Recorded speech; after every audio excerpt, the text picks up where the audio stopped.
Hello my dear friends, welcome to ఇష్మను wonders. ఈరోజు మన ఛానల్లో బిగినర్స్ కూడా ఈజీగా చేసుకోగలిగే మోతీచూర్ లడ్డు ఎలా ప్రిపేర్ చేసుకోవాలో చూద్దాం. ఈ లడ్డు చేయడానికి ఎలా ప్రిపేర్ చేయాలి, అసలు కరెక్ట్గా వస్తుందా రాదా అని టెన్షన్ పడుతూ ఉంటారు. అలా కాకుండా ఈ వీడియో పూర్తిగా చూడండి. బిగినర్స్ కూడా చాలా ఈజీగా చేసుకోవచ్చు. ఎవరైనా నా ఛానల్ ఫస్ట్ టైం చూస్తున్నట్లయితే ప్లీజ్ దయచేసి లైక్ చేయండి. మరిన్ని వీడియోస్ కోసం మన ఛానల్ని సబ్స్క్రైబ్ చేయండి. ముందుగా ఒక బౌల్లో 2 కప్పుల వరకు శనగపిండిని యాడ్ చేసుకోండి. మనం చేసుకునే క్వాంటిటీని బట్టి, అంటే 2 కప్పుల శనగపిండికి మ్యాక్సిమం 2 కప్పుల వరకు వాటర్ని తీసుకొని ఉండలేకుండా సాఫ్ట్గా చూడండి ఇక్కడ చూపిస్తున్న విధంగా కలుపుకోవాలి. వాటర్లో పిండి కలిసేలా మంచిగా కలుపుకోవాలండి. లేదంటే ఉడికించినప్పుడు మనకి ఉండలు ఉంటే కనుక సరిగ్గా ఉడకదు. ఇప్పుడు స్టవ్ పైన ఒక ప్యాన్ పెట్టుకుని అందులో ఆయిల్ యాడ్ చేసుకోవాలండి. ఆయిల్ బాగా హీట్ చేసుకోవాలి. బాగా హీట్ అయితేనే మనం వేసినప్పుడు పిండి అనేది మంచిగా కుక్ అవుతుంది. మీకు నచ్చిన విధంగా చిన్న చిన్నగా యాడ్ చేసుకోవచ్చు. ఇలాగ పిండి ఆయిల్లో వేయాలి. మనకి మోతీచూర్ లడ్డూకి బూందీ గరిట చాలా ఇంపార్టెంట్. సో బూందీ గరిట లేకపోయినా సరే కూడా చాలా ఈజీగా పర్ఫెక్ట్గా మనం మోతీచూర్ లడ్డూని ప్రిపేర్ చేసుకోవచ్చు. చూడండి, ఈ విధంగా మనం పిండినంతా ఆయిల్లో వేసిన తర్వాత ఆ నురుగంతా పోయి క్రిస్పీగా అయ్యేంత వరకు మనం ఫ్రై చేసుకోవాలండి. ఇక్కడ మనం బజ్జీలా కాకుండా సన్నగా కూడా యాడ్ చేసుకోవచ్చు. అంటే మురిగిల పిండిలాగా సన్నగా కూడా వేసుకోవచ్చు అండి. ఇంకా క్రిస్పీగా వస్తాయి. మీకు ఎలా అవైలబుల్గా ఉంటే అలాగా మీరు ఆయిల్లో ఫ్రై చేసుకోండి. శనగపిండిని ఇలా వేసి పిండిని ఒకేసారి కాకుండా ఇలా కొంచెం కొంచెం వేసుకొని క్రిస్పీగా వేయించుకోండి. ఇప్పుడు ఈ విధంగా 2 వైపులా మంచిగా ఫ్రై అయిన తర్వాత పక్కకు తీసుకుందాం.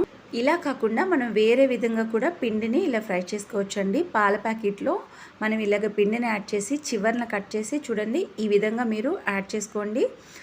ఇలా నూనెలో వేయడం వల్ల వెంటనే క్రిస్పీగా అయిపోతాయి. సో మంచిగా కుక్ అవుతుంది. మీకు ఎలా అవైలబుల్గా అనిపిస్తే ఆ విధంగా మీరు కుక్ చేసుకోండి. చూడండి, మనం ఇలా పాల ప్యాకెట్లో పిండిని వేసి వేయించడం వల్ల చూస్తున్నారు కదా ఈజీగా అండ్ క్రిస్పీగా వస్తాయి. బ్లెండ్ అయినప్పుడు మనకి ఈజీగా ఉంటుంది. చూడండి, సెకండ్ టైం పాల ప్యాకెట్లో వేసింది ఇలా ఉంది. ఫస్ట్ టైం వేసి పొటాటో బజ్జీలా ఉన్నాయి కదా. ఏ విధంగా ఫ్రై చేసుకున్నా చాలా జాగ్రత్తగా ఆయిల్లో మీరు ఫ్రై చేసుకోండి. మర్చిపోవద్దు, మంచిగా క్రిస్పీగా మీరు ఫ్రై చేసుకోవాలి. ఉడకకుండా ఉంటే కనుక పర్ఫెక్ట్గా రాదండి. చూడండి, ఈ విధంగా 2 రకాలుగా వేయించుకున్న పిండిని మిక్సీ జార్లో యాడ్ చేసుకుని ఈ విధంగా బ్లెండ్ చేసుకోవాలండి. వాటర్ అస్సలు యాడ్ చేయకూడదు. ఇలాగ మనం బ్లెండ్ చేస్తే పొడి పొడిగా వస్తుంది. చూస్తున్నారు కదా, పర్ఫెక్ట్గా ఉంది. ఈ విధంగా మాత్రమే మీరు బ్లెండ్ చేసుకోవాలి. మనం పిండిని క్రిస్పీగా ఫ్రై చేసిన దాన్ని బట్టి మనకి ఈ పౌడర్ అనేది ప్రిపేర్ అవుతుంది. ఇప్పుడు స్టవ్ పైన మరొక ప్యాన్ పెట్టుకుని అందులో 2 కప్పుల వరకు షుగర్ని యాడ్ చేసుకోవాలి. 2 కప్పుల షుగర్కి 2 కప్పుల వాటర్ అయితే సరిపోతుందండి. షుగర్ అంతా కూడా వాటర్లో మంచిగా మెల్ట్ అయ్యే వరకు మనం కరిగించుకోవాలి. ఒక చిన్న తీగ పాకం వచ్చేంత వరకు కుక్ చేసుకోవాలండి. థిక్ పాకం కాదు, తీగ పాకం. జస్ట్ కరిగి మనకి ఒక తీగ పాకం వస్తే సరిపోతుంది. ఇప్పుడు ఇందులో రెడ్ ఫుడ్ కలర్ యాడ్ చేసుకోవాలి. షుగర్ సిరప్లో ఫుడ్ కలర్ అంతా మిక్స్ అయిన తర్వాత ఇందులో ఇలాచీ పౌడర్ కానీ ఒక 4 నుంచి 5 వరకు ఇలాచీని దంచి వేసుకోవాలండి.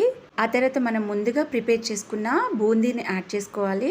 ఫ్లేమ్ని సిమ్లోనే ఉంచి మనం కుక్ చేసుకోవాలండి. కొద్దిసేపటికి మనకి షుగర్ సిరప్లో మనం వేసిన బూందీని కలిసిపోయి చాలా మంచిగా కుక్ అయిపోతుంది. ఇప్పుడు ఇందులో కొంచెం బాదం పప్పుల్ని లేదు అంటే మెలన్ సీడ్స్ని యాడ్ చేసుకోండి. చూడండి, మనకి పర్ఫెక్ట్గా కుక్ అయిపోయింది. ఇప్పుడు మన చేతి వేడిని తట్టుకునేంత వరకు చల్లారిన తర్వాత మనం లడ్డూలు ప్రిపేర్ చేసుకోవాలి. చూడండి, కొంచెం చల్లారిన తర్వాత మనం లడ్డూని ఈ విధంగా ఏ సైజులో కావాలంటే ఆ సైజులో లడ్డూని ప్రిపేర్ చేసుకోవచ్చు.